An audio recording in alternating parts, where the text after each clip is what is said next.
Hello बच्चों, let's see the question. The question says two particles of masses m1 and m2 in projectile motion have velocities v1 and v2 respectively at time equals to 0. They collide at time t naught. Their velocities become v1 dash and v2 dash at time 2 t naught while still moving in the air. The value of m1 v1 dash plus m2 v2 dash minus m1 v1 plus m2 v2 is. इस question में जो हमारा की concept है that is loss of motion and also conservation of momentum. तो हम ये दो कॉन्सेप्ट्स यूज कर रहे होंगे इस क्वेश्चन में। कोलिजन के बाद हमारा जो मास होगा इस क्वेश्चन में वो होगा m1 प्लस m2, राइट।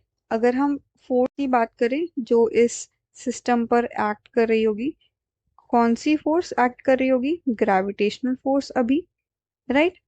वो क्या हुआ? M a. यहाँ पर m क्या है?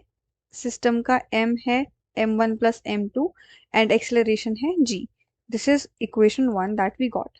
अब हमसे इस क्वेश्चन में पूछा क्या गया है? क्वेश्चन में बात की गई है m1 v1 dash plus m2 v2 dash minus m1 v1 plus m2 v2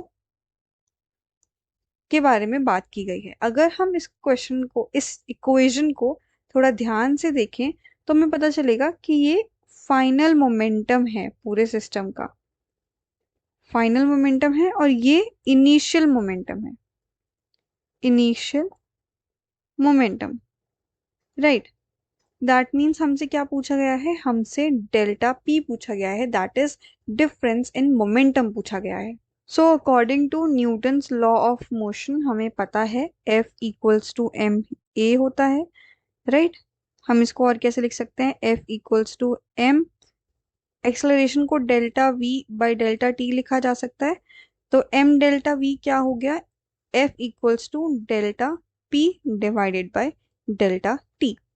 हमारे पास इक्वेशन 1 से F की वैल्यू आई हमारे पास, that was m1 plus m2 g। Delta p की वैल्यू हमें फाइंड आउट करनी है एंड जो डिफरेंस इन टाइम है that is 2t naught minus 0।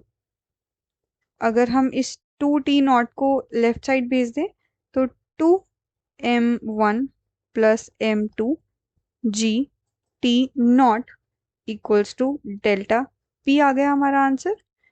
Hence this is the answer. मार्क करें इसको। Then option C is the correct answer of this question. I hope you understood it well. Best of luck.